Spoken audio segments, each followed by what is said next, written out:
Bueno, vamos a hacer un repaso de la unidad de análisis de funciones, en donde dijimos que se trabaja la aplicación de la derivada ya sea en teoremas, en problemas, en análisis de funciones para determinar máximos, mínimos, puntos de inflexión, crecimiento, decrecimiento, concavidad de la curva, ¿no?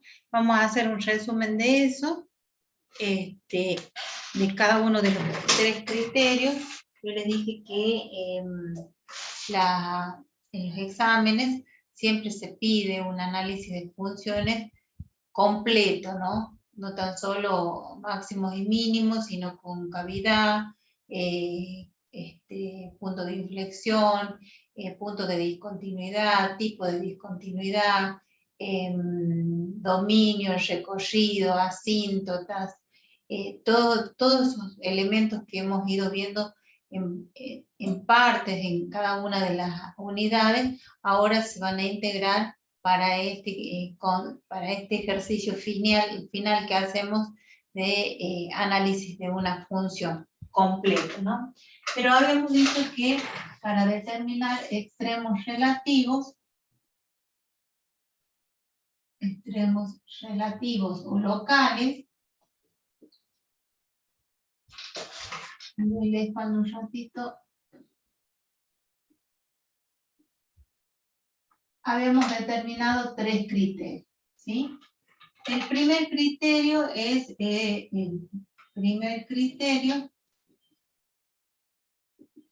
era analizando los valores de la función. Pero habíamos dicho que este criterio era el que menos se utilizaba. Ay, perdón, no se ve. Ahí está.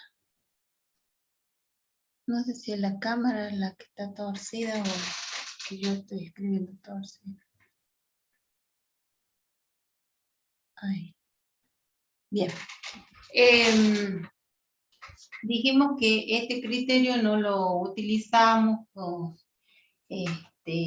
asiduamente porque ocurre que siempre trabajamos en análisis o en cálculo 1 con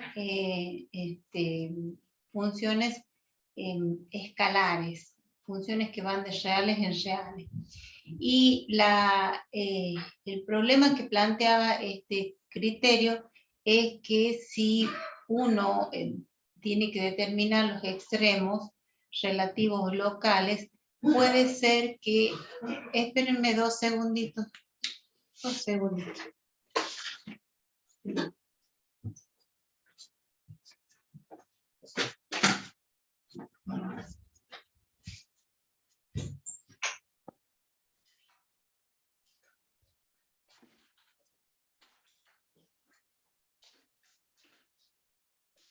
Estos criterios de los números, este análisis de los valores de los números reales, podía ocurrir que nos llevara a un error debido a que el conjunto de los números reales tiene la propiedad de ser un conjunto denso en sí.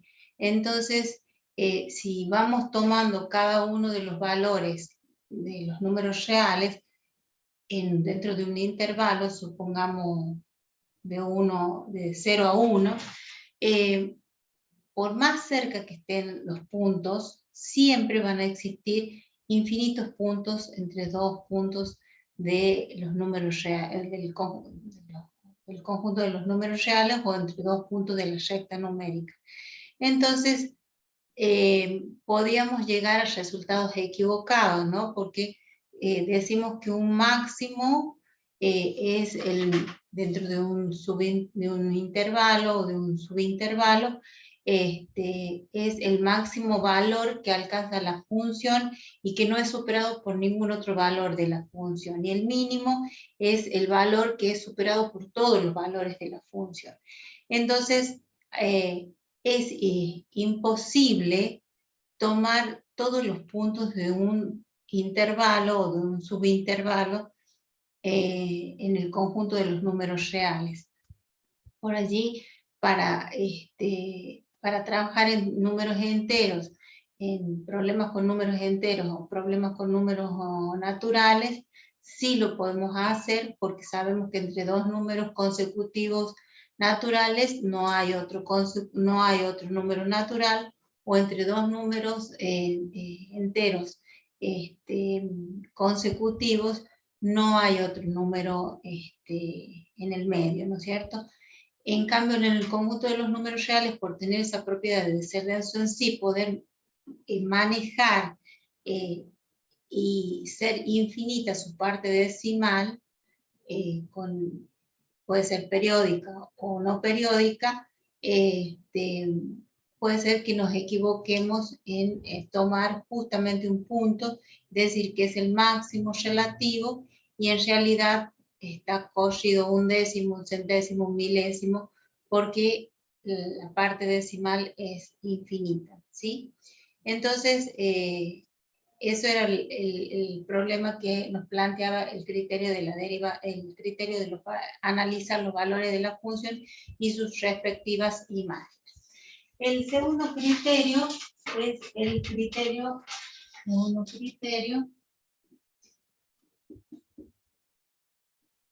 es el signo de la derivada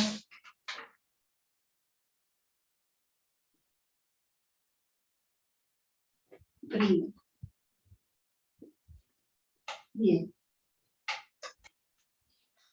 Acá lo que nos interesaba a nosotros era tomar la función, derivarla por primera vez, ¿sí? Y una vez que la teníamos derivada por primera vez, analizar el punto en el que la derivada primera, estoy tratando de abrir el marcador, por eso estoy. Ok, se me termina la tinta. Espérenme entonces. Ahí está. Parece que va a ajustar. A ver lo que corresponde.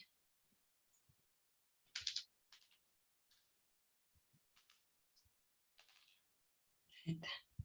Bueno, ahora sí.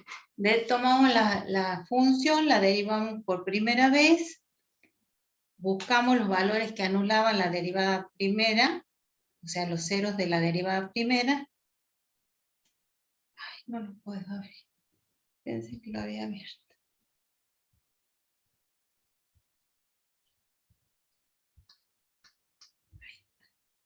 Y anulamos, y esos puntos que nosotros obtenemos allí, que anulan la derivada primera, los llamamos puntos críticos, que son puntos especiales, que pueden ser máximos, mínimos, o puede que no sean nada. Entonces, es una condición necesaria, pero no es suficiente para asegurarnos que hay un máximo o un mínimo local. ¿Qué nos asegura? Analizar la imagen de un punto a la derecha y a la izquierda de ese valor en el cual la derivada se hizo cero, y solamente nos interesa el signo. Si el signo pasa de positivo a negativo, acuérdense que la derivada primera es la pendiente de la recta tangente, entonces estamos positivo a negativo, estamos en presencia de un máximo. Y en el caso contrario, de negativo a positivo, estamos en presencia de un mínimo. Entonces, para hacer un resumen, decimos, tomamos la función, esta es la función. Una vez que tenemos la función, lo que hacemos es derivar la función y obtenemos la derivada primera. La derivada primera, esta es la derivada primera.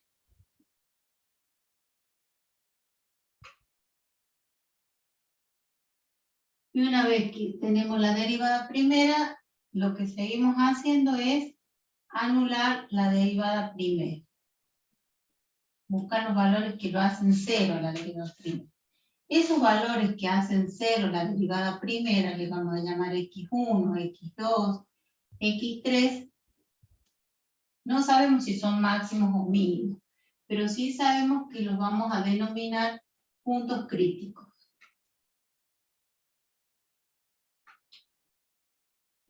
Puntos críticos.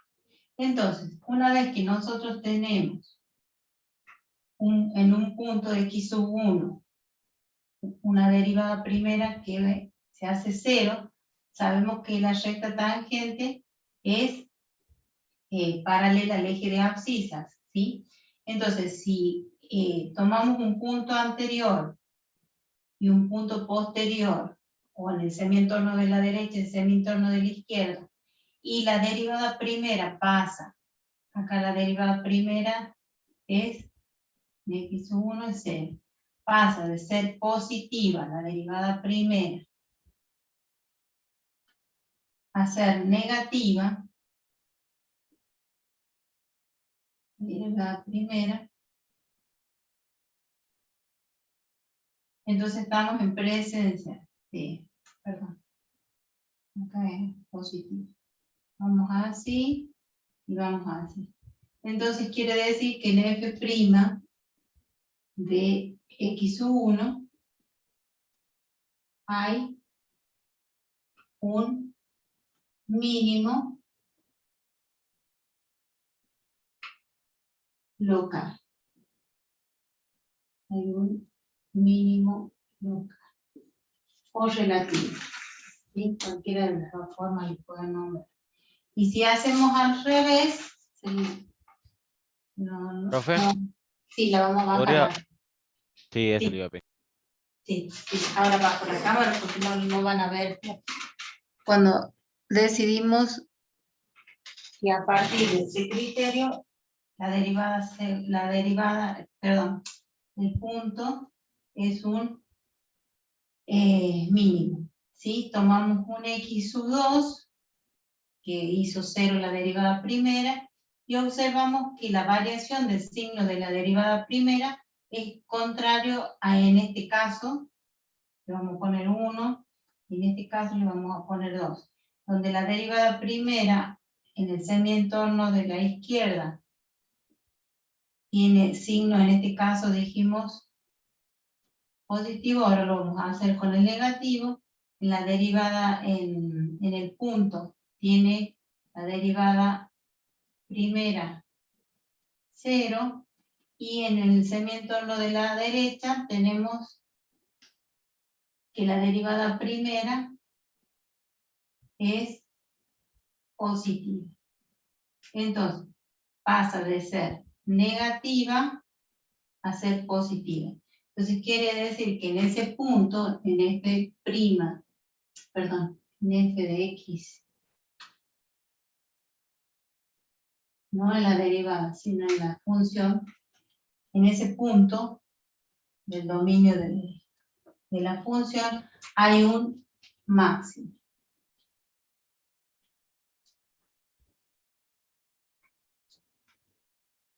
Relativo o local. ¿Sí? Entonces, ¿qué podemos concluir con este criterio? Con este criterio nosotros podemos decir, siempre por supuesto tomando un punto cualquiera a la derecha y un punto cualquiera a la izquierda del punto donde se nos hace 0 la derivada primera, ¿no? Y lo elegimos nosotros. Una vez que elegimos y analizamos los signos, podemos concluir que el signo de la derivada primera, la información que nos da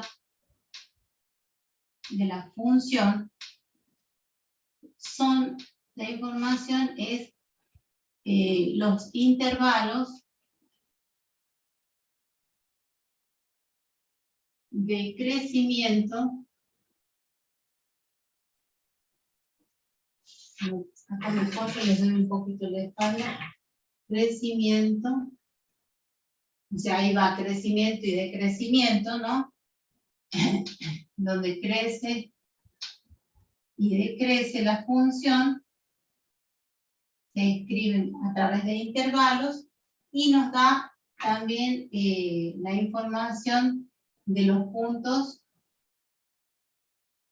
que son máximos o mínimos relativos.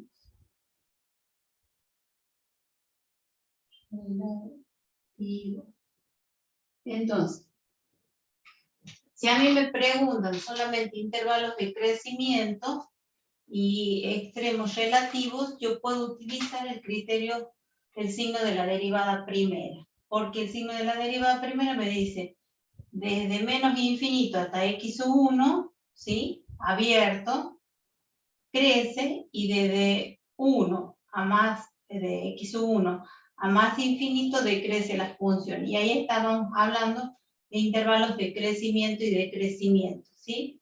Cuando hablamos de crecimiento, hablamos de los dos, ¿no? Cuando crece y decrece.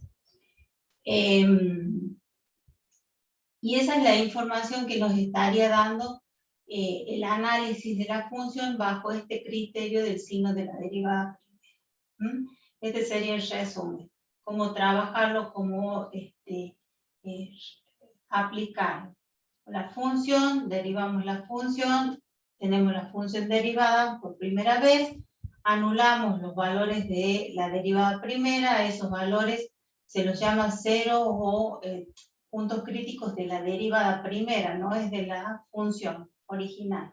Y luego tomamos valores a la izquierda y a la derecha en cada uno de sus semientornos, en cualquiera de los valores, porque estamos trabajando con números reales en este caso, y analizamos las imágenes. Si las imágenes en esos puntos pasan de positiva a negativa, hay un mínimo, y pasan de negativa a positiva, hay un máximo local.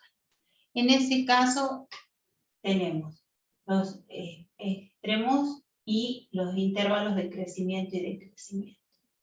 Bien, ¿qué habíamos visto en la clase pasada? En la clase pasada también habíamos visto que eran 3 los criterios, ¿sí? Criterio de los valores de la función. Y el tercer criterio, que es el que más se utiliza, que es el signo de la derivada segunda. Voy a borrar acá, queda grabado en el video, así que en cualquier libro de análisis matemático van a encontrar estos cuadritos que resumen la información que podemos obtener aplicando cada uno de los criterios, cuál es el más conveniente según lo que nos pida la consigna o el problema.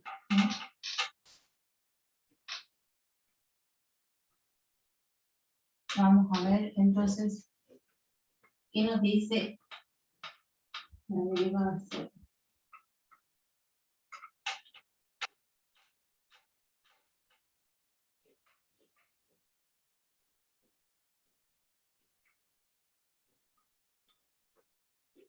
Bien. El criterio de la derivada segunda lo vimos rapidito en la clase pasada y ahora lo vamos a recuperar. El tercer criterio, entonces, es el criterio signo de la derivada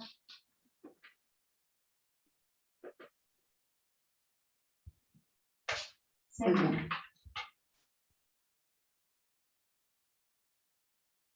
¿Sí?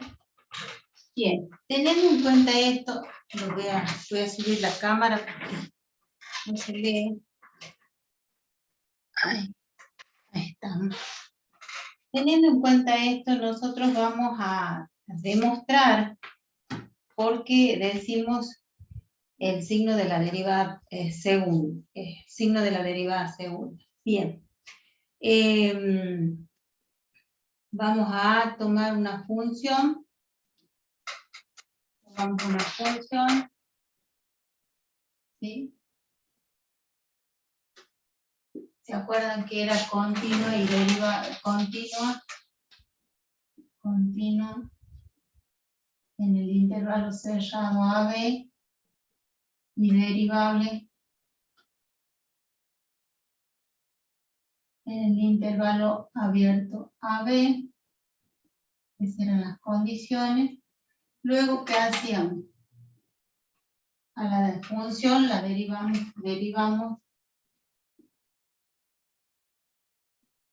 por primera vez. O sea que obtenemos f' de x y anulamos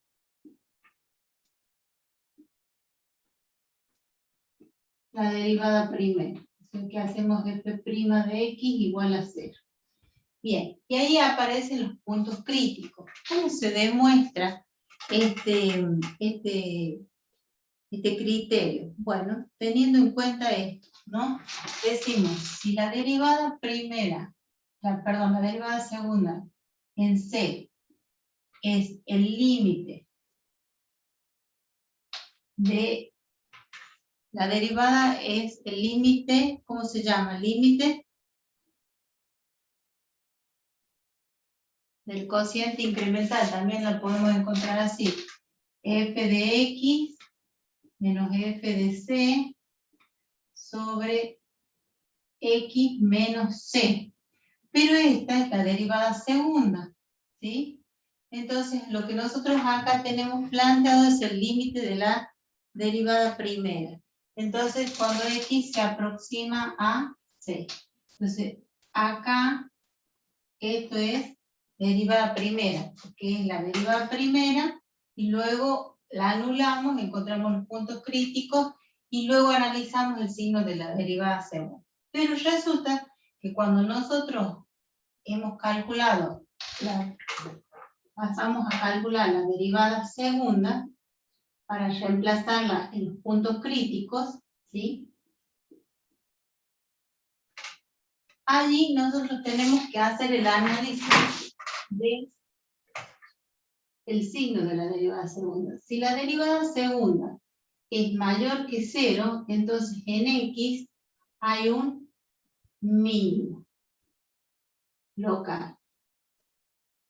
Si la derivada segunda nos da, reemplazando el punto crítico, la derivada segunda nos da menor que 0, entonces decimos que hay un máximo local.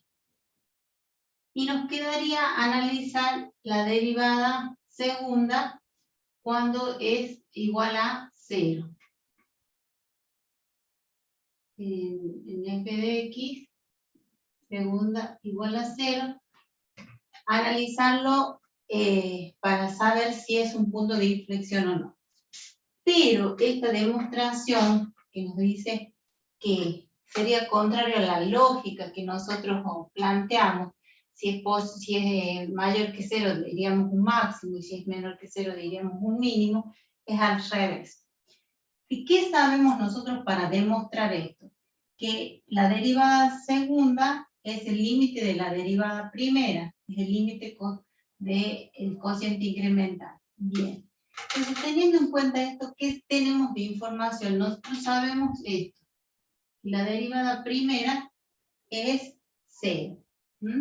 Entonces, es lo que nosotros vamos a hacer 0. Entonces, vamos a poner, en este caso,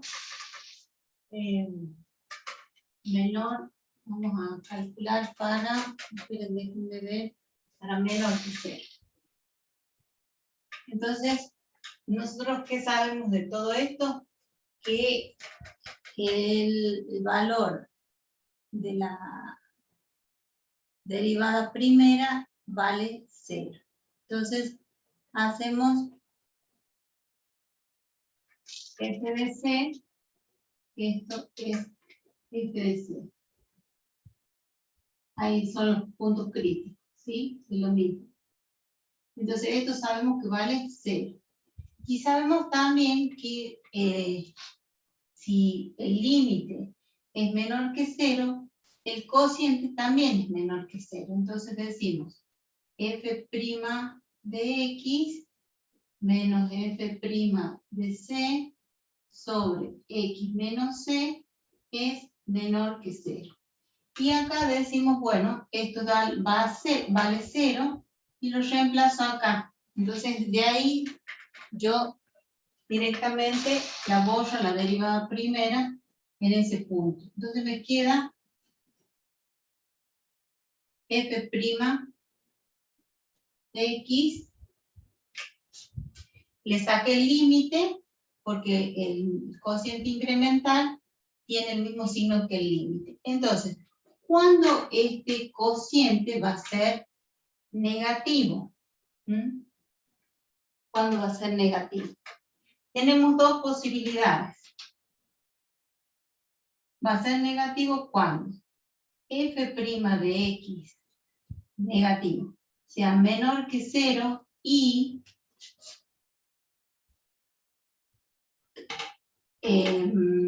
x menos c sea mayor que 0. ¿Por qué? Porque esto va a ser negativo y esto va a ser positivo. Más por menos nos va a dar menos. Entonces, nos va a quedar que la derivada primera tiene que ser menor que 0 y x menos c lo vamos a pasar al otro lado, va a ser mayor que 0. ¿Sí? Y ahí tenemos una posibilidad. La otra posibilidad, ¿cuál es? Que si esto es menor que 0 y este es negativo y este es positivo, que cambien al valor, los signos al revés. Entonces, que la derivada primera, ¿sí?, en este caso sea positiva y el denominador o el divisor x menos c sea menor que 0. Entonces, derivada primera positiva y despejo acá x menor que c. Entonces, ahí tenemos los dos análisis, que es para que esto sea negativo o uno es positivo y el otro es negativo, que es una de las posibilidades, o el numerador es negativo y el denominador es positivo, ¿sí? Entonces, son las dos posibilidades que tenemos para que más por menos nos dé menos, ¿sí? Y menos por más nos dé menos.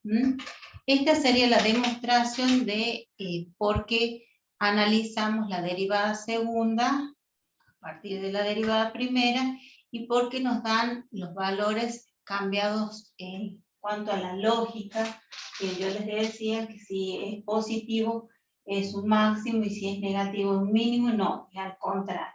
Esta sería la demostración a partir de la definición de la derivada segunda, que es el límite del cociente incremental de la derivada primera. Lo mismo vale para los valores, en este caso hicimos un mínimo, máximo, este es un máximo, local, los signos varían de esta manera, y si tuviésemos que analizar un mínimo local, los dos en este caso tendríamos, a ver, estamos los dos, un positivo y negativo, y un negativo y un positivo, está el máximo local, y nos quedaría analizar qué pasaría con un valor mínimo. Y no quiero borrarlo, a ver si puedo llegar aquí abajo. Díganme si se ve. Ahí, vamos a ver. Si se ve. Ahora un mínimo.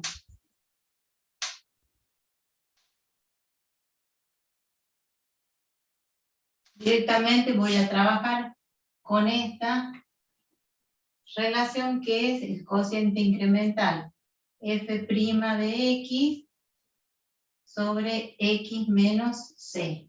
Entonces, para que sea un mínimo, nosotros tendríamos que tener que esto sea mayor que 0. Para que este cociente sea mayor que 0, tendríamos dos posibilidades. Que f' de X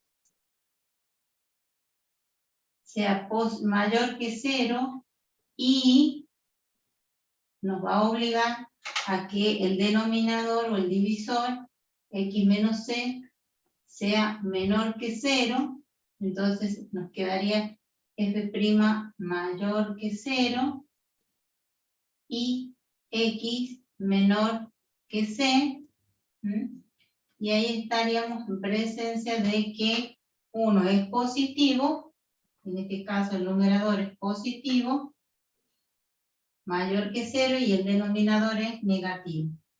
Más por menos, menos, y cuando es menor que 0, hablamos de, a ver qué es acá, menor que 0 un mínimo, y acá mayor que 0 esta vez más, ¿sí? Bien. Mayor que 0. Bien. Y la otra posibilidad es que sea al revés, que el numerador sea negativo y el denominador sea positivo. Entonces estaríamos planteando, se lee acá, f de prima de x. Sí, profe. ¿Sí? F' de x sea, acá dijimos mayor y menor, mayor y menor, mayor y menor. Y acá hagamos al revés. Acá sería menor y mayor. Menor que 0, esta sería la otra posibilidad.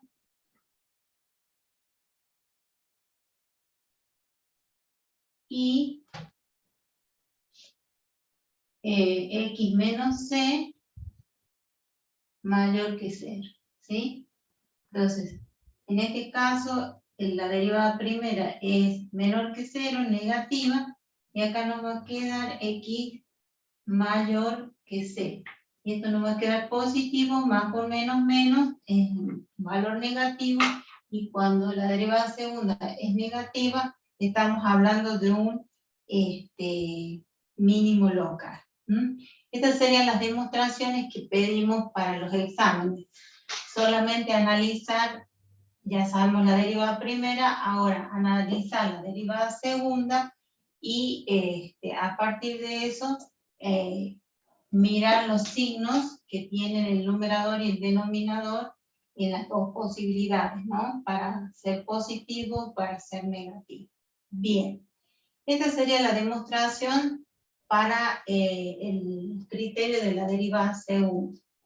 Pero ¿qué pasa en esta derivada segunda cuando es igual a 0? ¿Sí?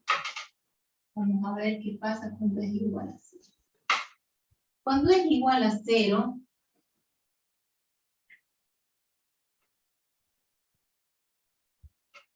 la derivada segunda, hablamos de que existe un punto de inflexión, ¿sí? Pero decimos la derivada segunda nos va en C,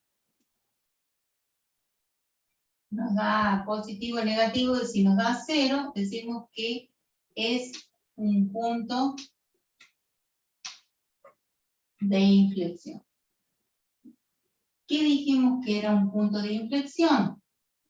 Era un punto donde cambia la concavidad de la curva. Pasa de cóncavo a convexo, o convexo a cóncavo, o cóncavo hacia arriba y cóncavo hacia abajo. Entonces, nosotros podemos tener una curva de este tipo, así, ¿sí? Y este es el punto de inflexión, porque primero la curva viene cóncavo hacia arriba y después viene cóncavo hacia abajo, ¿sí?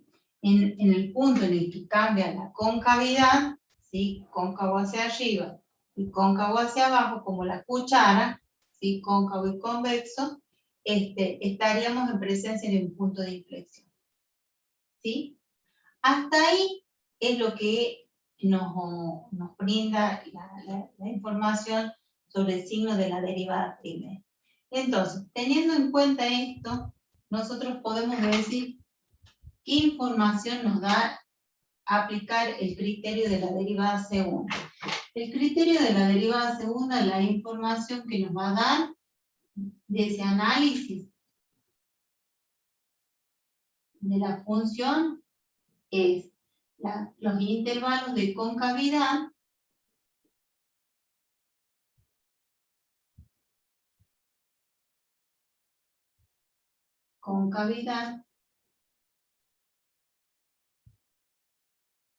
si la derivada segunda, ¿sí? Es positiva,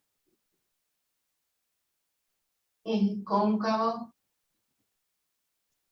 arriba, y si la derivada segunda es negativa, es cóncavo abajo, o cóncavo y convexo, como le quieran llamar, y si la derivada segunda en el punto es 0,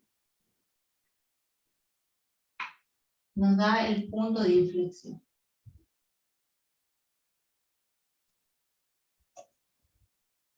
No sé si se lee todavía. Sí, profe. Y además nos da los máximos y mínimos locales, ¿no? Máximos y mínimos locales. O sea, que la derivada primera, el signo de la derivada primera nos daba la información de crecimiento, decrecimiento y los máximos y mínimos locales. La derivada segunda nos da los intervalos de concavidad, nos da el punto de inflexión como información rápida allí y los máximos y mínimos locales. Pero acá con nosotros podemos tener un problemita, que la derivada segunda sea igual a 0, y la derivada tercera sea igual a 0, y la derivada cuarta sea igual a 0. O sea que las derivadas en los puntos críticos que estamos analizando nos dan 0, 0, 0, 0. Ahora vamos a hacer un ejemplo. Entonces allí nosotros vamos a recurrir a un criterio que es el criterio de la serie de Taylor, que no está ahí en la mayoría de los ejemplos, sino que está en la siguiente unidad, pero nosotros podemos decir que si aplicamos derivadas sucesivas,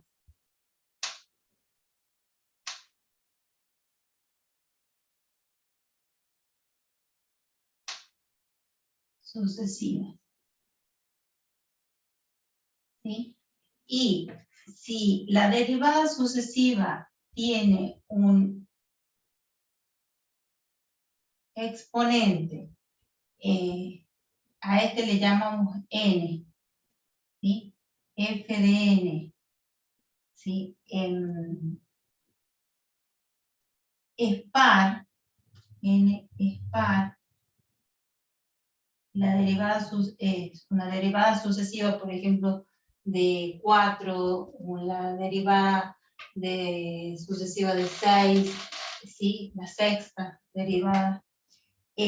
Vamos a, en un punto, ¿sí? Vamos a decir, si es positiva, entonces en f de c, o sea, en el valor de c en la función, hay un mínimo local.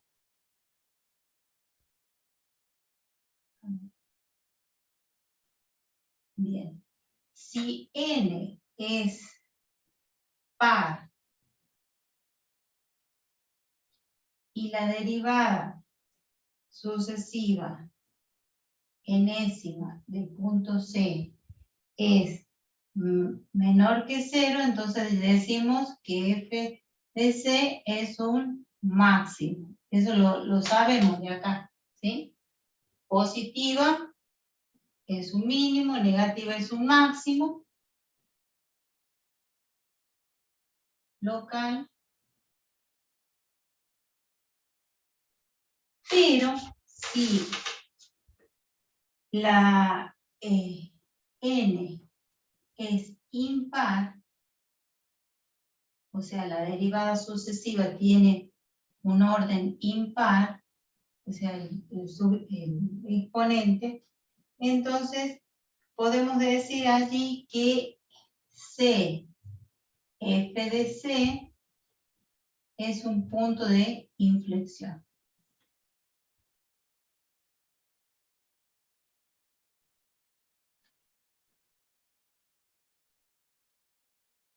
¿Sí?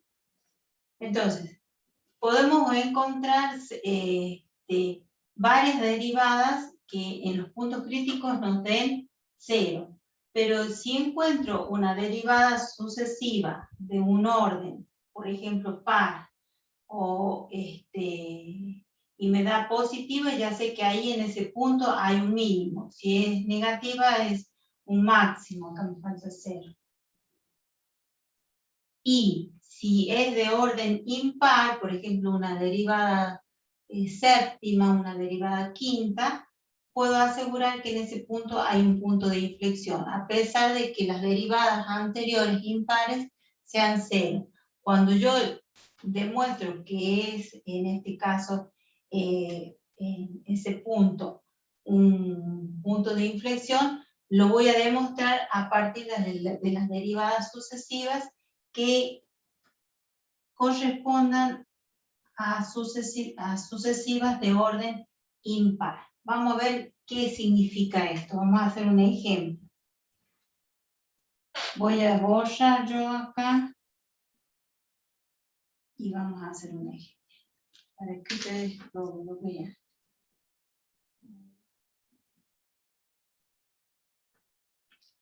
Déjenme que busque un ejemplo.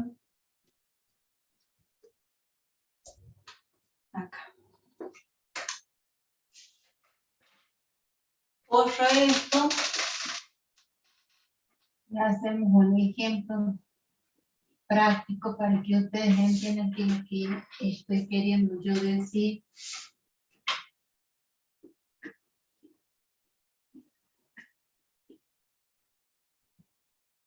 Con esto de las derivadas sucesivas.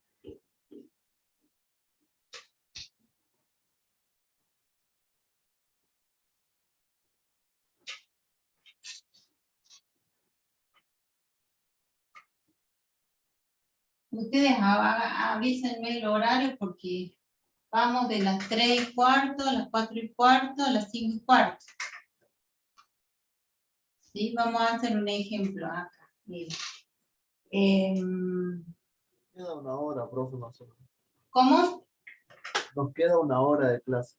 Nos queda una hora de clase. Bueno, avísenme para que no me pase, para que ustedes tengan el tiempo suficiente, porque bajamos una hora para que puedan rendir, porque si no se complica mucho el tema. Por ejemplo, tenemos la función x, f de x igual a x menos 3, x menos 3 a la quinta más 1. A la quinta más 1. Bueno, entonces les pide en la consigna, déjenme ver lo que les pide en la consigna.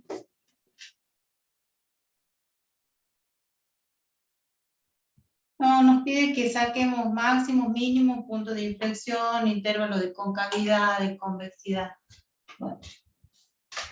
Tomamos la función, la derivamos por primera vez.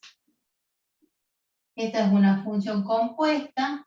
Entonces derivamos, esta es la función que compone, y esta es la función principal que está... Profe, Sí, no se ve. ¿podría subir un poco la cámara? Sí, tenés razón. A ver, ahí va. Ahí va. Ahí, ¿sí? Sí, ahí se ve, profe. Gracias. Perfecto. Bien. Esta es una función compuesta, porque no es x a la quinta. Porque en este caso la variable es x. Esto que tenemos acá en la base no es una función x, no es la función idéntica o la variable x, sino que es una función lineal. Por lo tanto es una función compuesta y la tenemos que derivar como una función compuesta. ¿Cómo se derivan las funciones compuestas? Se establece cuál es la función que compone, que actúa como variable, en este caso es x menos 3, y se deriva la función principal, a la que compone. En este caso es una potencia. Bajamos el exponente, dejo la base, le resto 1 al exponente y la derivada de 1, que es una constante 0. ¿Sí? Ya tengo la derivada primera. Ahora, ¿qué voy a hacer? Voy a anular esa derivada primera. 5x menos 3 a la cuarta. Bueno. ¿Con qué valores hacemos 0 esta función?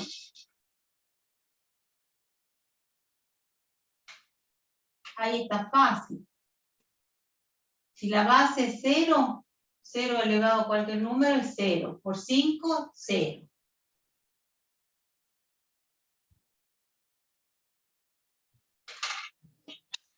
¿Cuál sería el valor que hace 0 en este caso la derivada primera? ¿Cuál es el punto crítico? Aquí nos hace 0 todo esto. ¿Cuál es 0 raíz? ¿El? Perdón, lo dije en recién. 3 creo que había dicho un chico. ¿Qué? Perdón, no escucho. A ver, déjenme que levante el volumen, a ver si es eso lo que no me deja escucharlo. Hasta abajo. ¿El 3, profe? El 3, exactamente. Porque fíjense, si yo pongo 3 menos 3 es 0. 0 a la cuarta, 0 por 0 por 0 por 0 es 0. Y por 5 es 0. O sea que el único valor que nos hace 0 es el 3. Este valor se llama punto crítico. Puede ser un máximo, puede ser un mínimo, puede ser un punto de inflexión, puede que no sea nada, ¿sí? Vamos a hacer cumplir lo que habíamos visto anteriormente. ¿Qué pasaba si la derivada segunda se hace a 0 en un punto, pero la tercera también se hace 0 en un punto y la cuarta también se hace 0 en un punto? ¿Cómo determino si es un máximo, un mínimo o un punto de inflexión? Bien, estamos haciéndolo por el criterio de la derivada segunda, ¿no?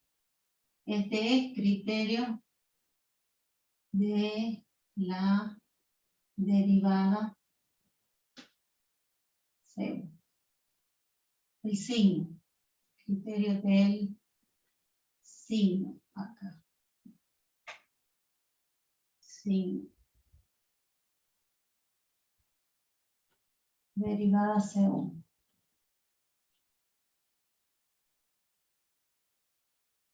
Bueno, vamos entonces ahora a derivar por segunda vez. Y esto nos va a quedar, la derivada de esto, bajamos el exponente, nos va a quedar 20. 5, le bajo el exponente, nos queda 5 por 4, 20. Y pongo la base, le resto 1. Y ahora me queda la derivada de la base, que la derivada de la base es 1, porque la derivada de x es 1.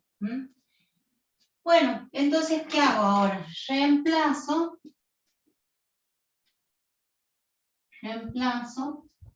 el punto crítico. Voy a darle esta mitad,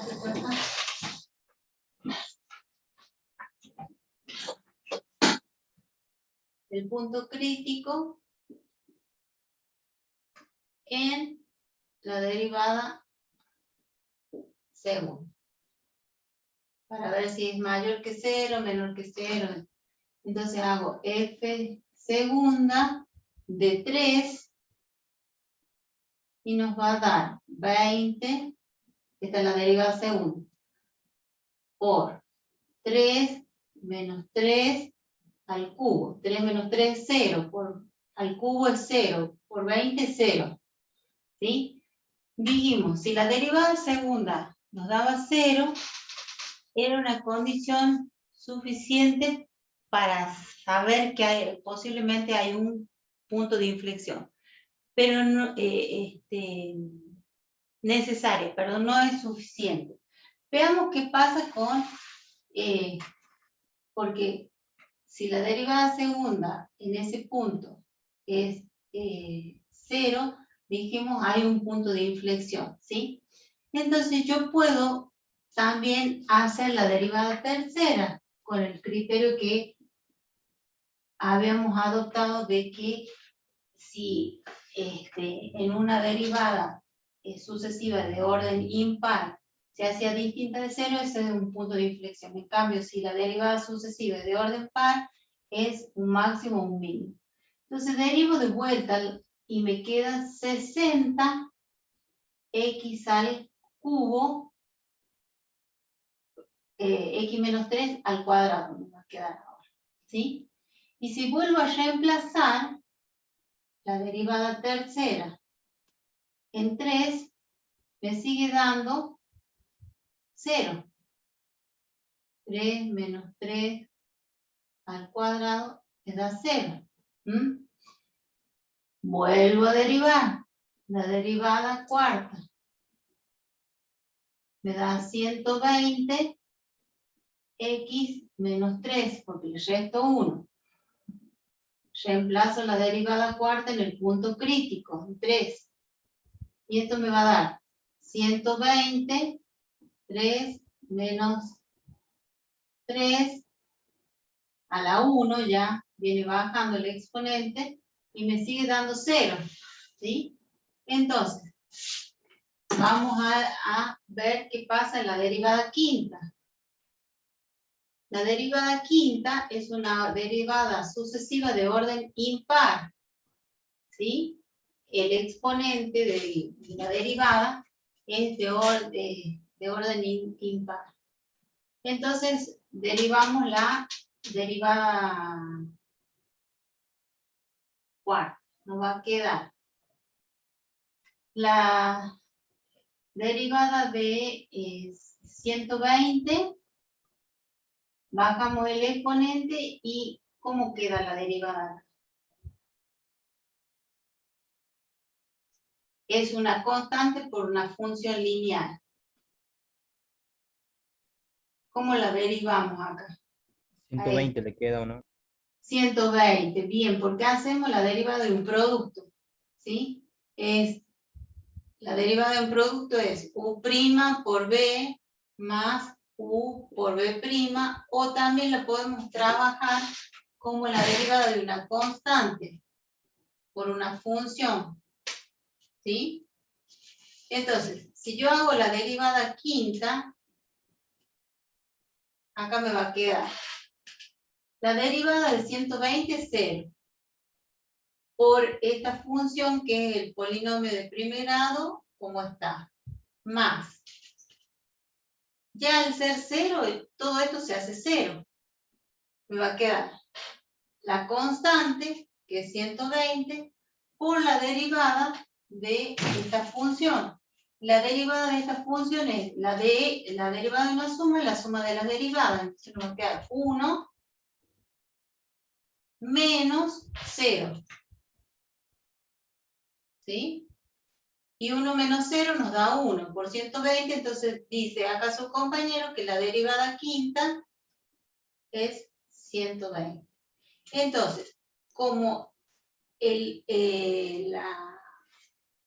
la derivada sucesiva es de orden impar, y acá tenemos que se hace distinta de 0, es distinta de 0, entonces yo puedo decir que este punto crítico este punto crítico, que es el que yo estaba queriendo analizar y que la derivada segunda me daba 0, en la derivada tercera me daba 0, en la derivada cuarta me daba 0, pero en la derivada quinta no me da 0, es entonces un máximo, un mínimo, un punto de inflexión. Bueno, a partir de este criterio por Taylor, nosotros podemos decidir que al ser una derivada, la voy a bajar a la cámara para que lo vean acá.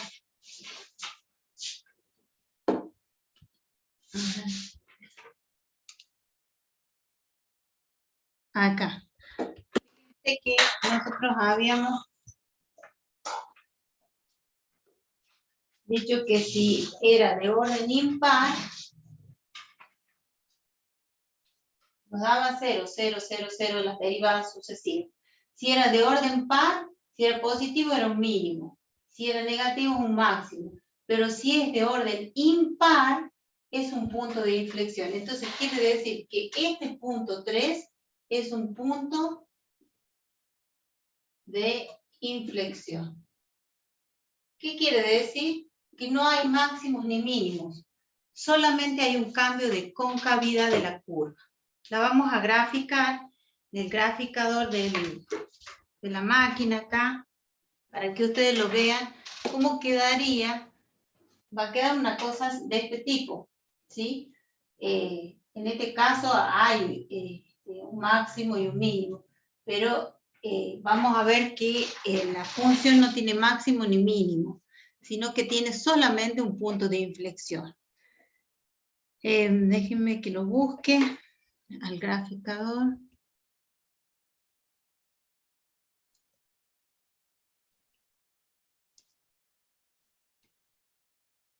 Acá está. Bueno. Vamos a compartir la pantalla. Comparto acá. Y la función es igual a x menos 3 elevado a la quinta más 1. ¿Sí? Y fíjense, ¿lo están viendo allí? Sí, profe. ¿Sí? Bien. Allí se puede ver que no hay ni máximo ni mínimo. Inclusive si lo agrandamos, vemos que hay una parte que es constante. Tendremos que ver la tabla de valores para este intervalo que va más o menos un poquito más allá de 2,5, pero si yo busco acá el cálculo de los puntos críticos, me dice que hay un 0, pero no me dice que hay máximos ni mínimos, ¿sí? Y fíjense acá, no hay máximos ni mínimos, es una S. Y todas las funciones que están en el orden de mayores de que 3 tienen características especiales, ¿sí? Es muy parecida a la cúbica, que es una S. Entonces, acá solamente hay un cambio de concavidad. Entonces, en el punto 3, acá, vamos a ponerlo, x igual a 3.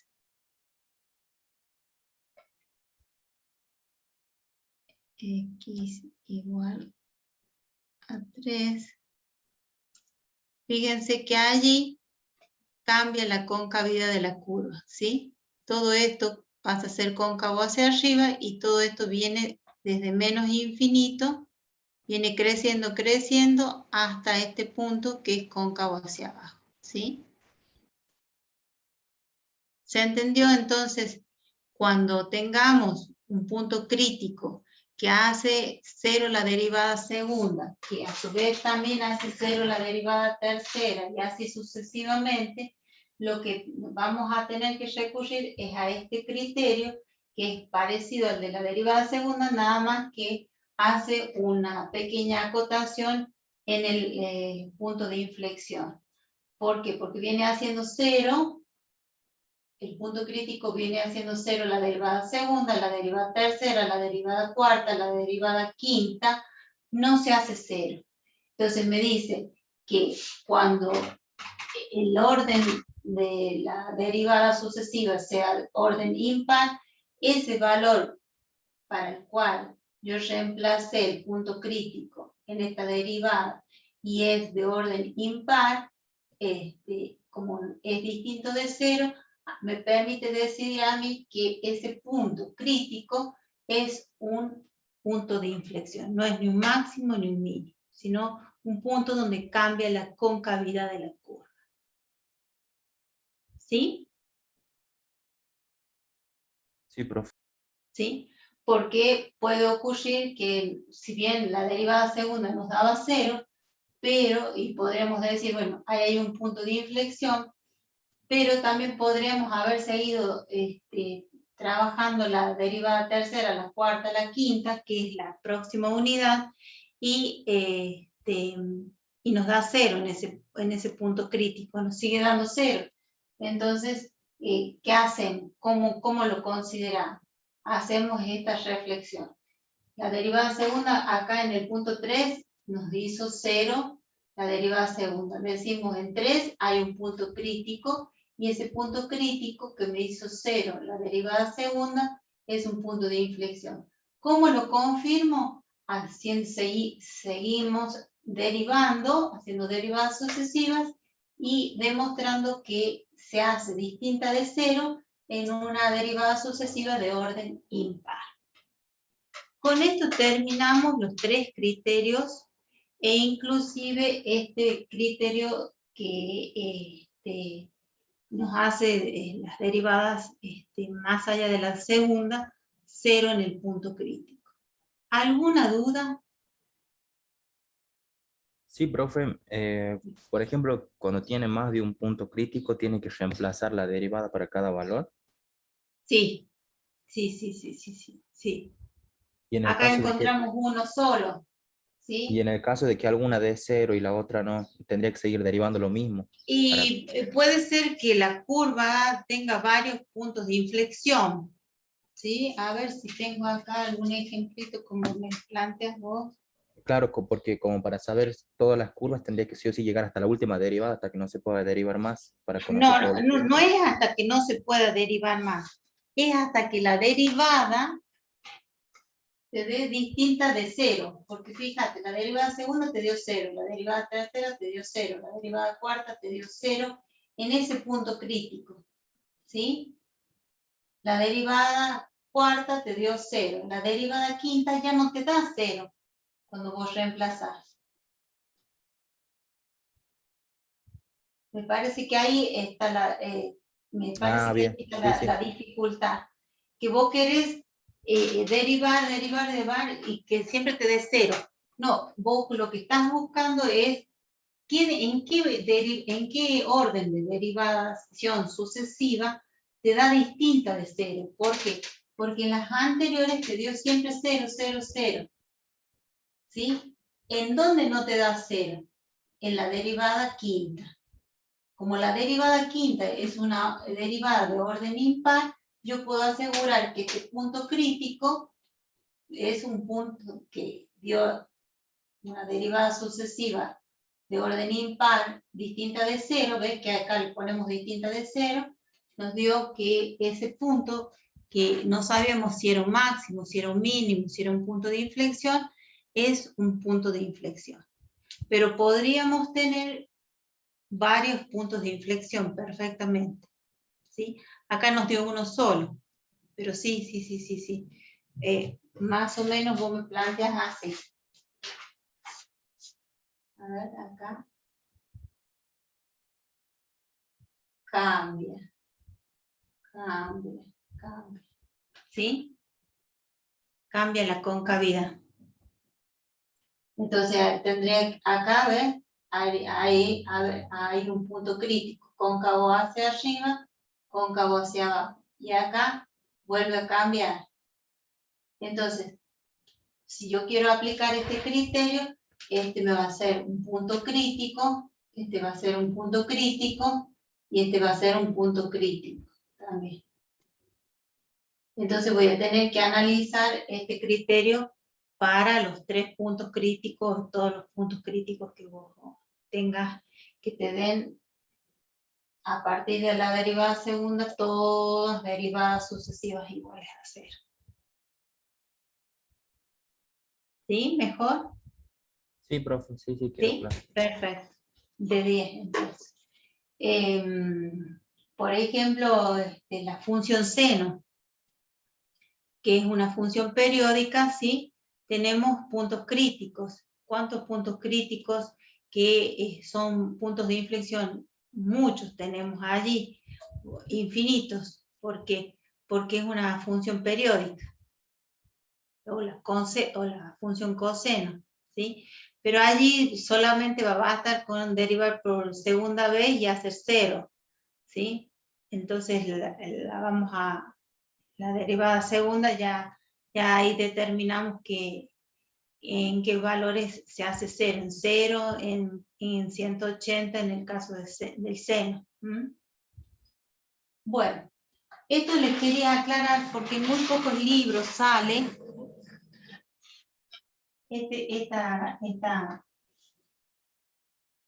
este caso especial donde las derivadas sucesivas nos dan 0. Bien.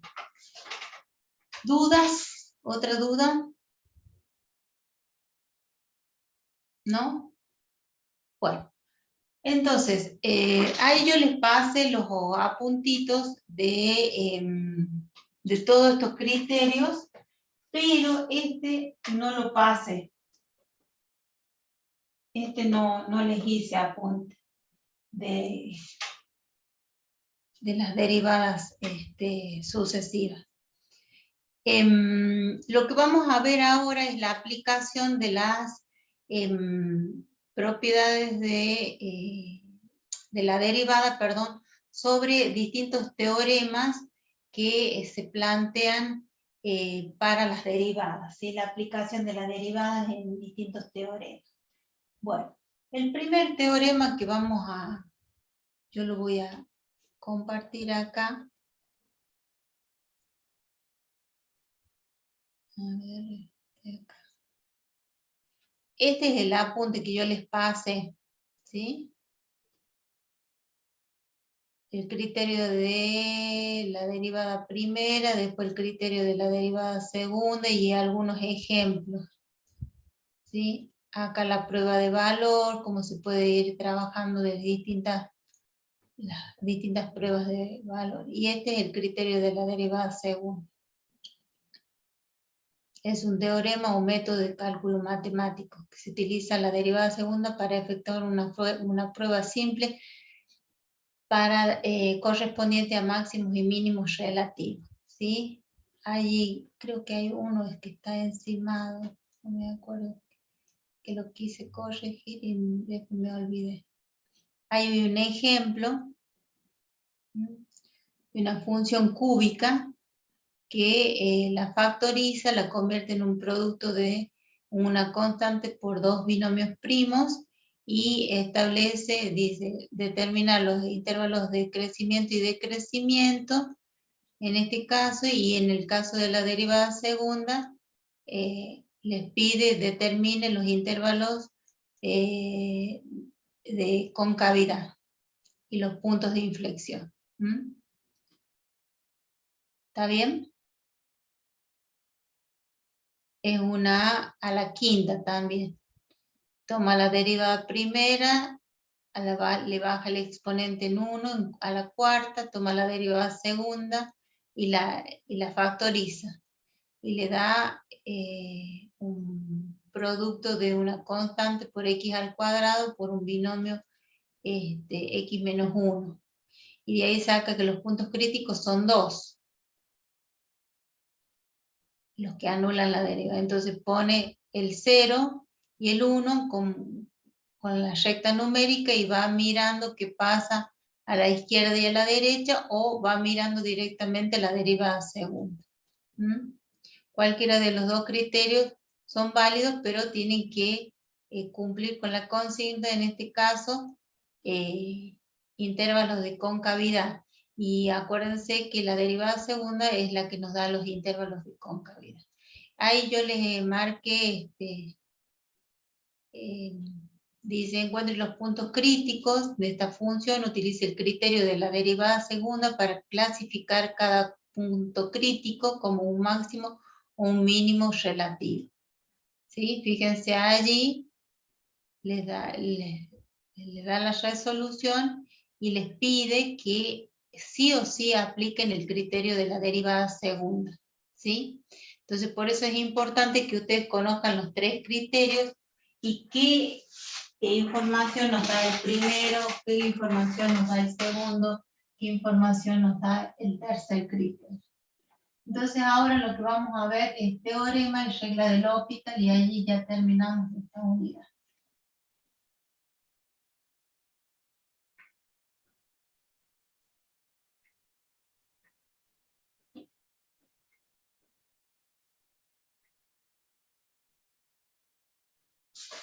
Hay un teorema que se llama el teorema de Bolzano. Quizá alguno lo ha estudiado en la secundaria. Es bien simple. El teorema de Scholl, que trabaja con derivadas. El teorema del valor medio del cálculo diferencial o de Lagrange. Y el teorema generalizado de el cálculo diferencial o el teorema de Cauchy. Les voy a dar la espalda un ratito ahí. Y vamos a ver qué dice Don Bolzano.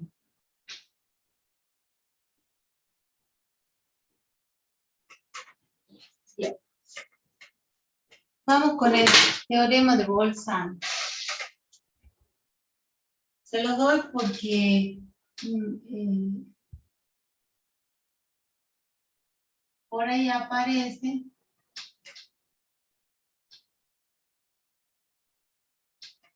¿sí? Y como herramienta no tiene no trabaja como un teorema de aplicación en las derivadas, pero es interesante que lo analicen.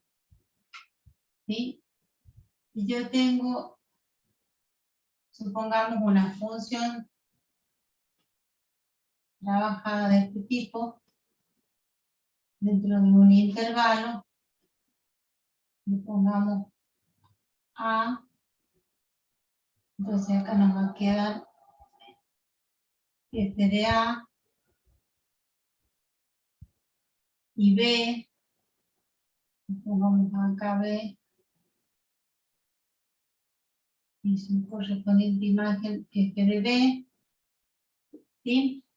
Si yo tengo que analizar las imágenes, una es f de A y la otra es f de B, ¿sí? Pero estas imágenes, una es positiva y la otra es negativa. Si yo multiplico f de A por f de B, el resultado, ¿qué signo va a tener? Si son una negativa, supongamos menos 3 y 5. Negativo. Va a ser un número negativo. Entonces, Bolzano nos dice que cuando yo tengo una función en un continuo en un intervalo cerrado AB, ¿sí? Y sus imágenes, el producto de las imágenes, nos da 0, entonces existe o hay un punto C, un X igual a C, tal que f de C es igual a 0. ¿Qué quiere decir? Este es el f de C. Ese f de C es un 0 o raíz de la función. ¿Sí? Quiere decir que si dentro de un intervalo las imágenes en los extremos de ese intervalo lo multiplicamos y nos da un número negativo, quiere decir que en algún momento la función se ha cortado, ha intersecado al eje de las abscisas, al eje de las X. Entonces se ha convertido en un punto que se llama cero o raíz de una función. ¿Se acuerdan que los puntos que intersecan la función con el eje de abscisa se llaman ceros o raíces? Y los puntos que intersecan la función con el eje de ordenada se llaman ordenada al origen. Entonces, esto es todo lo que dice el teorema de Bolzano. El teorema de Scholl sí ya es una aplicación de derivadas. El teorema de Scholl nos dice que yo voy a tener una función así, voy a tener una función así, puedo tener una función así, ¿sí? Dentro de un intervalo, también de la misma manera. AB, vamos a llamar AB.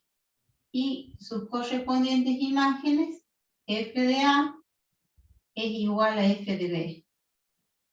Acá también, ¿sí? Este es A, este es B, f de A, las imágenes igual a f de B. Y acá es una función constante. A, B, f de A es igual a f de B. Entonces Bolzano nos dice, Scholl nos dice que si se verifica que la imagen en el punto A, que es uno de los extremos del intervalo, y la imagen en el punto B, que es el otro extremo del intervalo, son iguales, entonces existe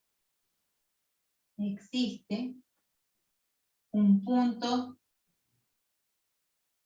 C tal que X igual a C, lo vamos a poner acá,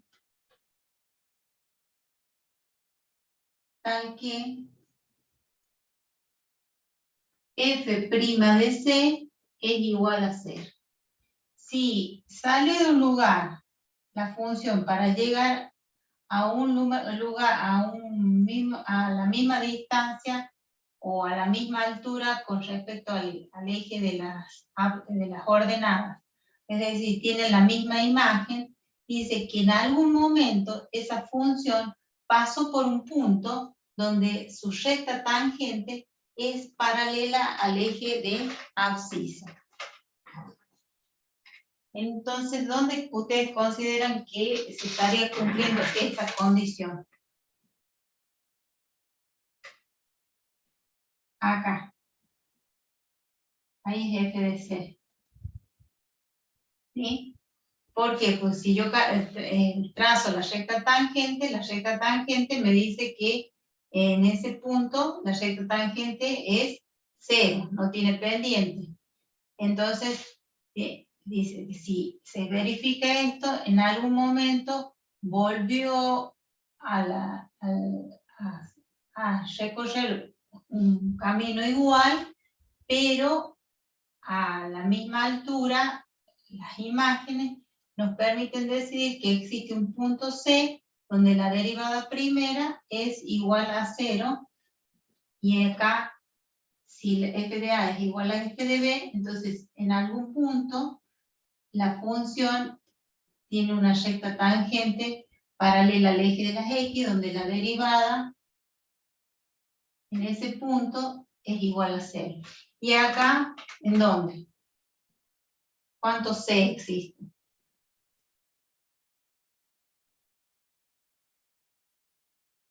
¿En qué puntos la recta tangente, si la trazo, va a ser 0?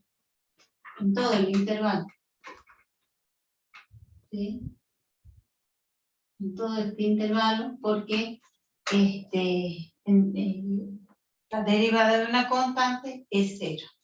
Esto es lo que nos dice el teorema de Scholl. Entonces, si se cumple esta condición de que la función es continua en un punto y en un intervalo y es derivable en ese intervalo abierto y se verifica que las imágenes en los extremos del intervalo son iguales, entonces existe un punto C sí o sí, donde, si la función es continua, donde la derivada primera vale 0.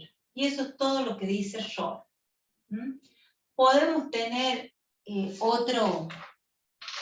otra gráfica de Scholl, sí. Vamos a ver un caso donde tenga, por ejemplo, podríamos tener esta gráfica.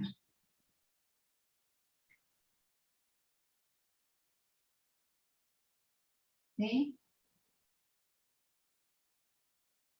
Este es B, este es A, y esto es F de B, y esto es F de A. ¿Son iguales? Sí, se verifica entonces el teorema de Scholl, pero no en un solo punto, sino se verifica en varios puntos. Entonces le vamos a poner a este punto, le vamos a poner C, entonces F' de C es igual a 0, y este le vamos a poner D, ya esta tangente, F' de D es igual a 0. O sea que no necesariamente siempre va a haber un solo punto, sino que puede haber varios puntos donde la derivada primera sea 0. Eso es lo que nos dice el teorema de Scholl, o Scholl, pero tiene que ser una función continua en el intervalo, derivable en el intervalo abierto, y además sus imágenes tienen que ser iguales. Las imágenes de los extremos. Yo lo tengo acá en un apunte, se los voy a mostrar. A ver.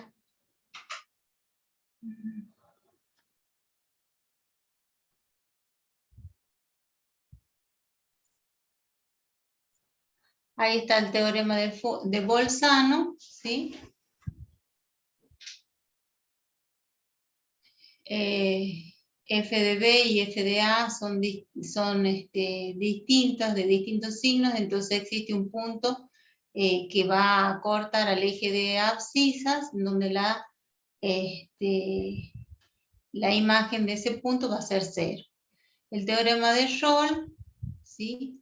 El que tenemos acá, habla de una función continua en un intervalo cerrado, derivable en un intervalo abierto, y sus imágenes en los extremos del intervalo son iguales. Entonces existe un punto C tal que su derivada sea 0.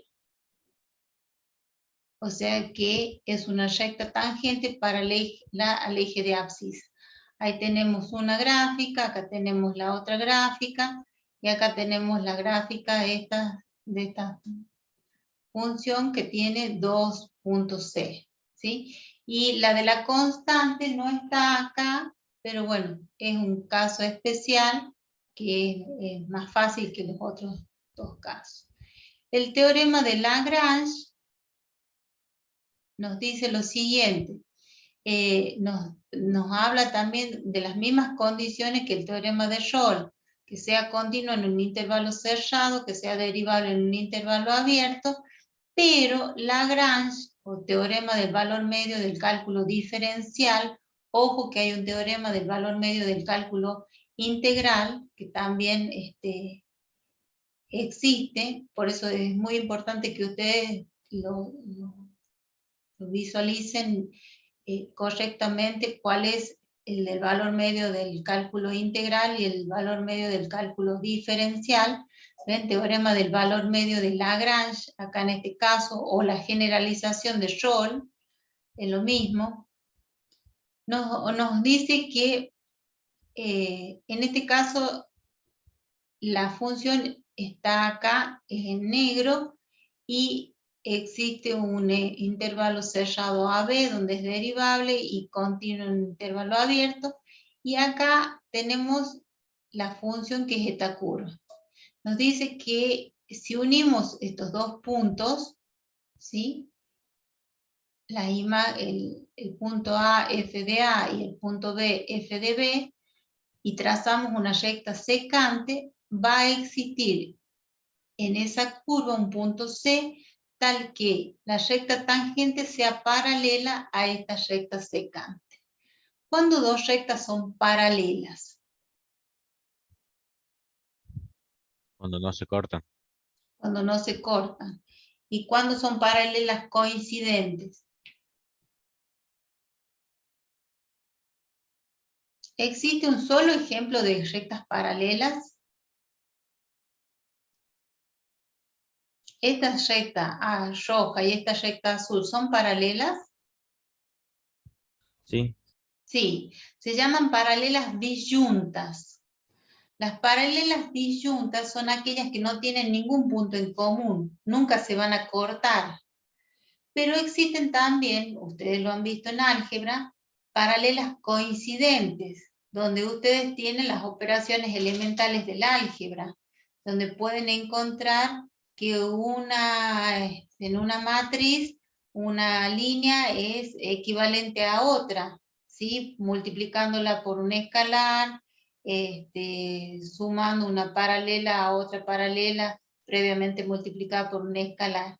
En ese caso, el sistema se llama sistema compatible indeterminado. ¿Por qué? Porque no podemos determinar en qué cantidad de puntos se tocan las dos rectas, y esas rectas se llaman paralelas coincidentes. En este caso, a nosotros siempre nos han explicado en la secundaria que las paralelas son las que no se cortan nunca, ¿no es cierto?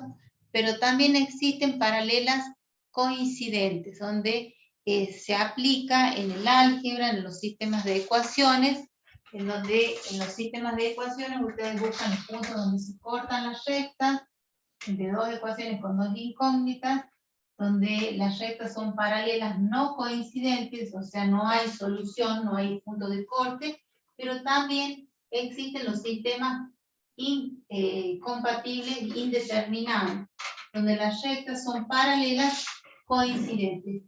¿Por qué? Porque tienen infinitas respuestas. A ver, vamos a ver. Ustedes tienen un sistema de dos ecuaciones lineales, ¿sí? Con dos incógnitas.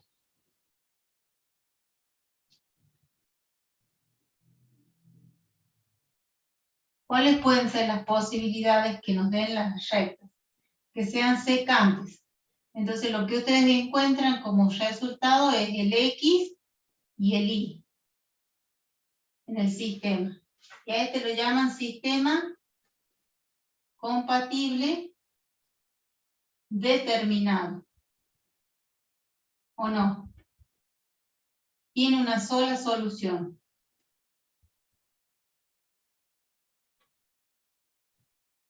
¿Cuál es la solución? La intersección de estas dos rectas. De allí pueden tener rectas paralelas. Estas son rectas paralelas. Así es el símbolo de paralelismo. Paralelas no coincidentes. Entonces, en ese caso, el sistema es un sistema que no tiene solución. Entonces, un sistema incompatible. No tiene solución. ¿Sí? No van a encontrar el punto de corte. Y la otra posibilidad es que ustedes tengan un sistema donde las dos ecuaciones sean equivalentes. O sea, tengamos una recta y tengamos sobre esa recta otra recta paralela, pero que estén encimadas. Entonces a esas se llaman rectas paralelas coincidentes. Y como nosotros en los sistemas buscamos los puntos de intersección, acá hay un solo punto de intersección, acá no hay intersección, pero acá ¿en cuántos puntos se cortan? en infinitos puntos. Entonces hablamos de rectas paralelas coincidentes, hay infinitas soluciones.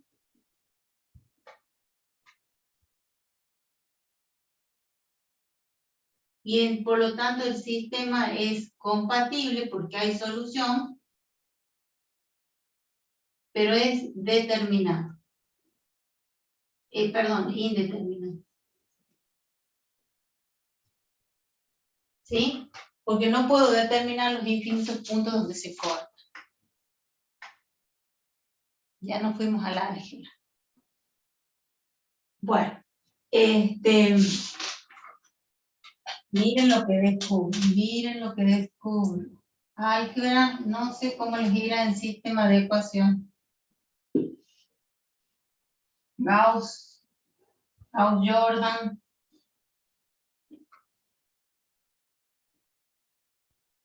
¿Lo han escuchado? Sí, profe, más o menos. Más o menos. ¿No les Sí. suena? Tengo noticias de ahí. Bueno, el teorema entonces, avísenme de la hora, del valor medio. Son las 5, profe, por la hora. Y aquí ahora terminamos y cuarto, ¿no? Sí, creo que sí. El valor medio del cálculo diferencial.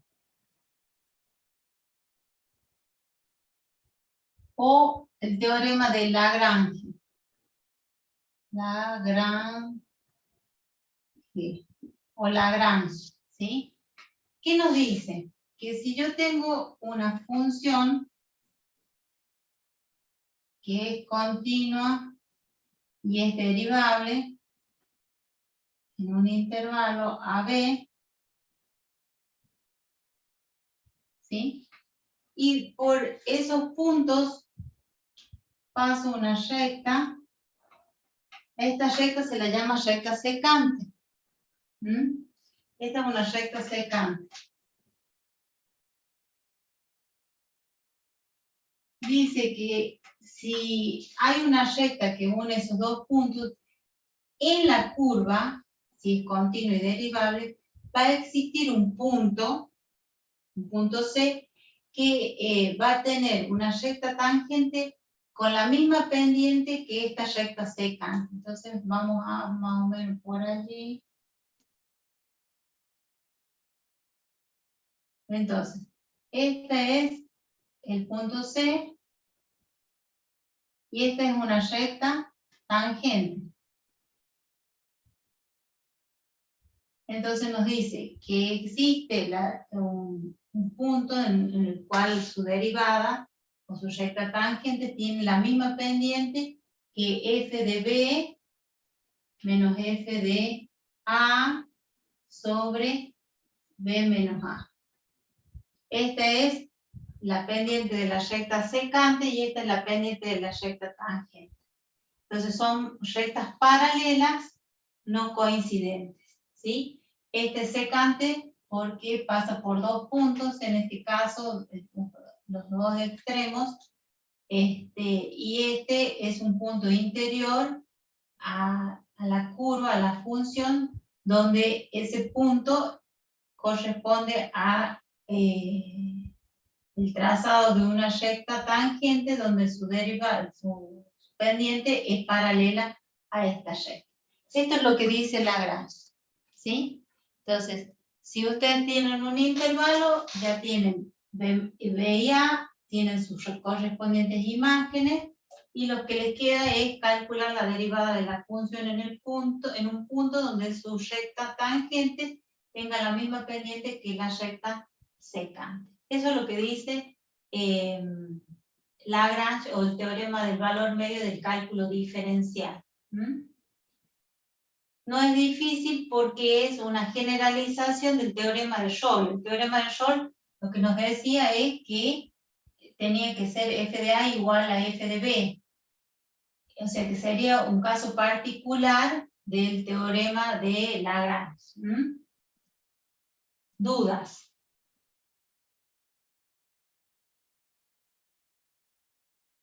¿Qué información tendrían que tener ustedes acá para hacer un ejercicio?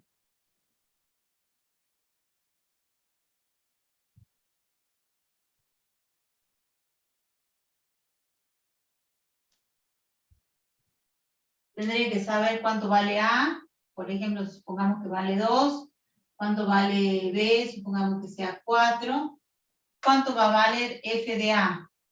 Y bueno, entonces vamos a necesitar la función.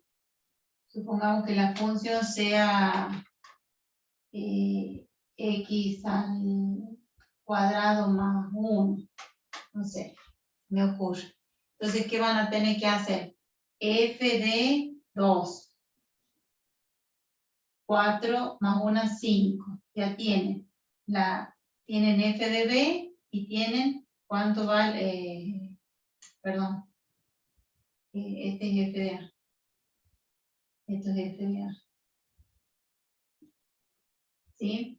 Y para b, que vale cuánto? B que vale 4, van a hacer f de 4, que nos va a dar 4 por 4, 16, más 1, 17. Ya tendrían los valores de B, los valores de A, que están acá, los valores correspondientes a las imágenes que las reemplacé en la función y me va a dar un resultado. Voy a tener que derivar esta función y encontrar C. ¿Sí? Ya de este lado voy a tener un número.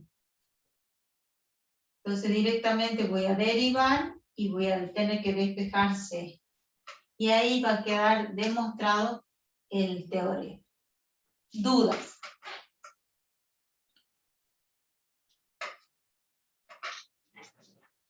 Ninguna, profe.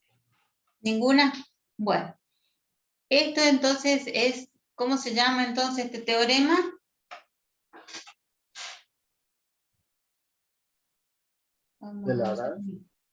Vamos a hacer una captura de pantalla para la asistencia. Teorema de Lagrange o teorema del valor medio del cálculo diferencial. Porque existe también el teorema del valor medio del cálculo integral. Que si Dios quiere vamos a...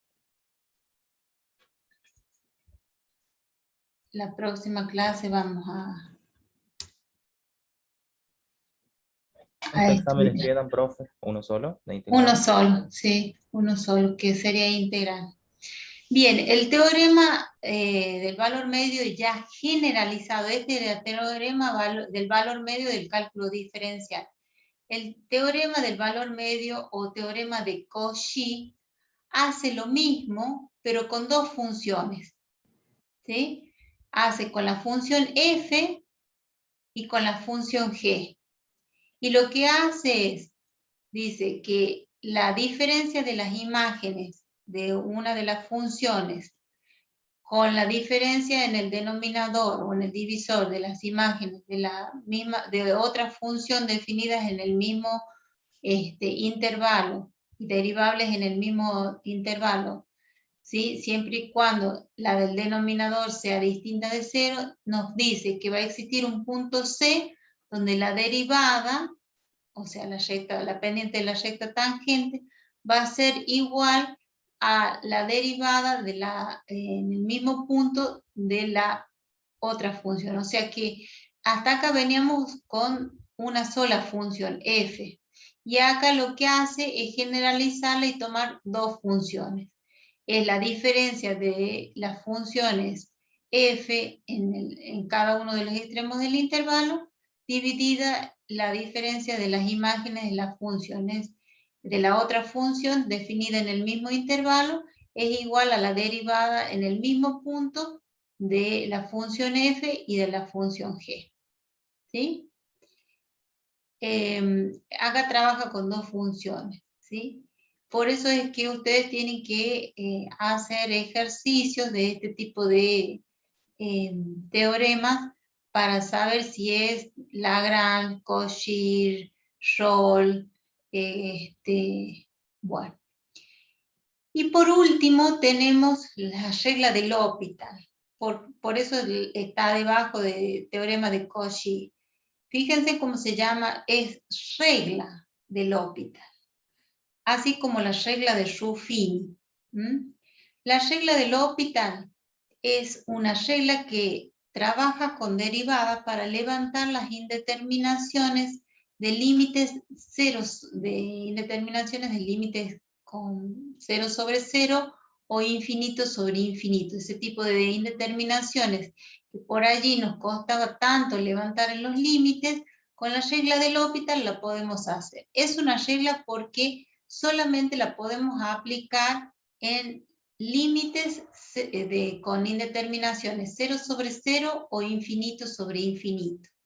Si tenemos las otras 5 indeterminaciones, la tenemos que llevar a esa indeterminación 0 sobre 0, infinito sobre infinito, que yo les pase una tabla, cómo hacer para llevarla a cualquier indeterminación de las 5 que quedan, 0 sobre 0, infinito sobre infinito, y estaríamos ya en condiciones, si sabemos derivar, de aplicar la regla de L'Hopital. ¿Por qué? Porque L'Hopital dice, si las funciones tienen límites en el mismo punto y son derivables, ¿sí? Si son derivables sabemos que son continuos, entonces podemos levantar esas indeterminaciones haciendo el cociente de cada una de las funciones que nos da 0 sobre 0 o infinito sobre infinito y derivando el numerador independientemente del denominador.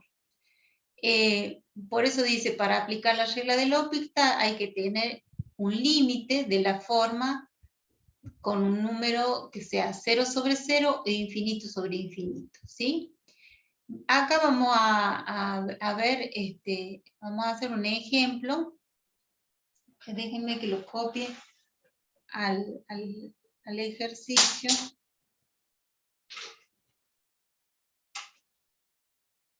Vamos a hacer uno más simple, porque si no nos vamos a ir muy lejos. No tengo ejercicio, bueno, voy a dejar de compartir. Bueno, entonces, el teorema de Cauchy también se puede decir teorema de Cauchy. ¿Sí? La diferencia es que trabaja con dos funciones.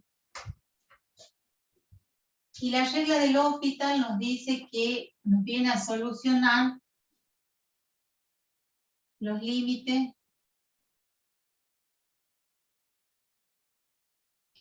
¿Dónde llevaba la H? Ya me perdí. ¿Dónde llevaba la H?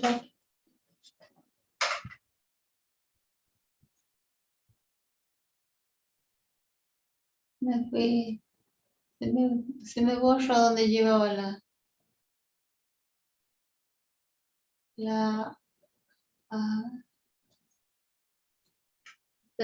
no me acuerdo dónde llevaba L'Hopital.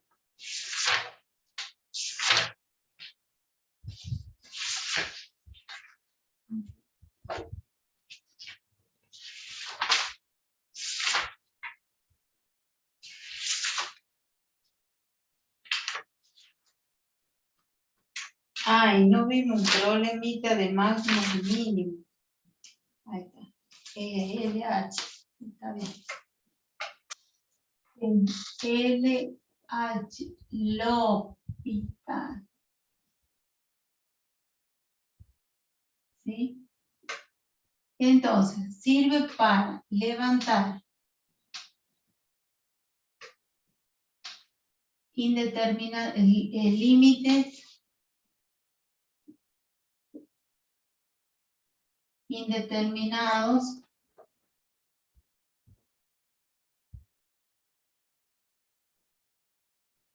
cero sobre cero o infinito sobre infinito.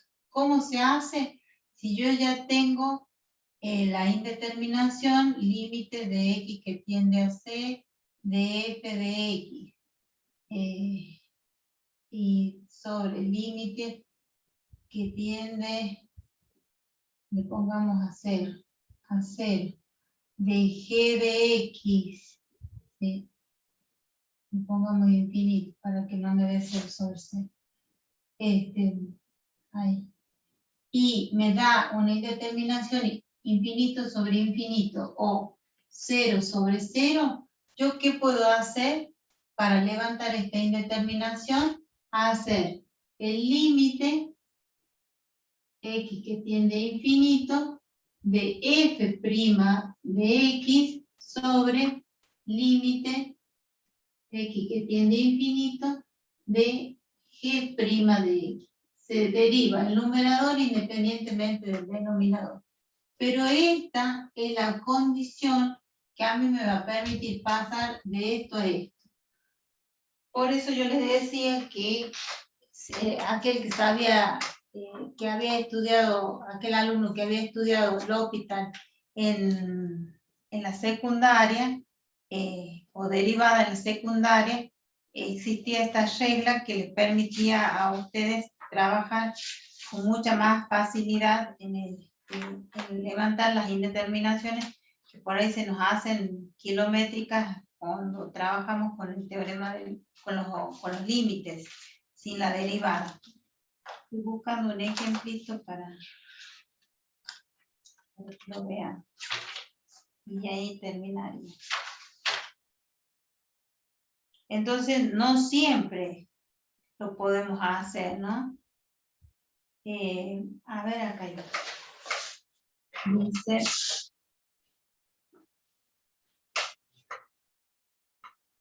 el límite que tiende a 0 de 3x menos 3 seno de x sobre x al cubo. Entonces, si a nosotros nos dieran límites y el límite, como los que tienen que por allí no les ha ido bien en el segundo parcial de límite, ¿pueden hacer esto? No, no pueden hacer esto en el sentido si no les pide levantarlo por regla del L'Hopital, pero lo pueden hacer en un papelito aparte y corroborar el resultado, ¿sí? Si les piden hacer en forma algebraica. En este caso no nos pide nada, entonces yo aplico regla del L'Hopital. Me da 3 por 0, 0, seno de 0, 0, seno menos 0, 0, esto me da 0 sobre 0.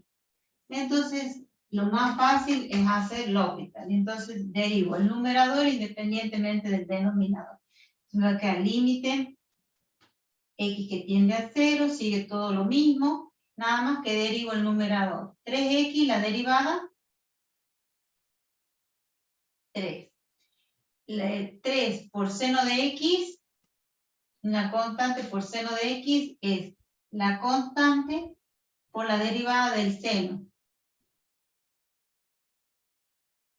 Menos coseno. Menos coseno. Menos coseno. Entonces, con el menos que tengo acá, me va a dar más coseno. ¿Está bien?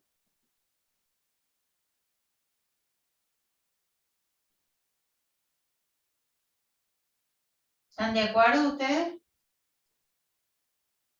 Que la derivada del seno es menos coseno.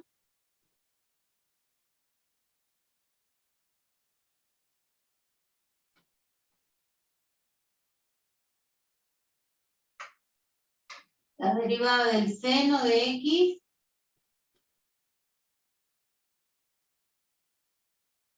la derivada del coseno de x, porque ahí siempre se plantea un error. Busquen la tabla de derivadas.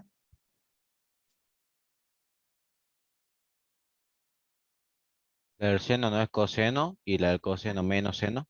Ahí está, del seno es coseno, no cambia el signo. Y la del coseno es menos seno. ¿Sí? Por eso lo dejé allí para que vieran, porque siempre uno se presta a confusión y después cuando veamos integrales, vamos, de acá derivamos, pero cuando volvemos, integramos. Y ahí se nos arma un lío de los signos. Entonces acá, ¿qué signo va a llevar? Menos. Porque la derivada del seno es coseno positivo. Sobre la derivada de 3x de x al cubo es 3x al cuadrado. Bueno, reemplacemos, ya hemos derivado numerador independientemente del denominador, paso al límite, me queda 3 menos 3 por coseno de 0. Coseno de 0 es 1. 3 menos 3 es 0. Y acá 3 por 0 al cuadrado es 0. Me sigue dando 0 sobre 0. ¿Qué hago? Vuelvo a derivar. Me dio 0 sobre 0. Vuelvo a derivar de la misma manera. Entonces ahora vuelvo a tomar límite. Me puede dar varias indeterminaciones perfectamente. Y la puedo levantar aplicando regla de L'Hopital, sí. La derivada de una constante, 0. La derivada del coseno es menos seno. Con el menos nos va a dar más 3 seno de x. ¿Estoy bien? Dejo la constante, la derivada del coseno menos seno, y me queda más. Le pongo el más. Sobre, me va a quedar 6x. Simplifico de 1 y de 2, ¿sí? Y paso a...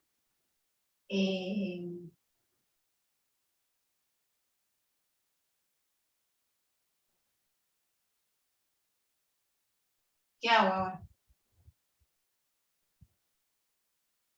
¿Paso a qué? Al límite. Seno de 0, 0. Cero. Y abajo me da 0 por 2, 0. Sigue siendo 0. Vuelvo a derivar. Me va a dar límite. ¿Se ve acá? Sí, sí, Baja un sí. poquito, bro, por favor. ¿Sí? Bajamos. Ya nos vamos. Terminamos acá. Fíjense que nos dio varias veces la indeterminación 0 sobre 0. Y ahora tenemos la derivada del seno, coseno de x.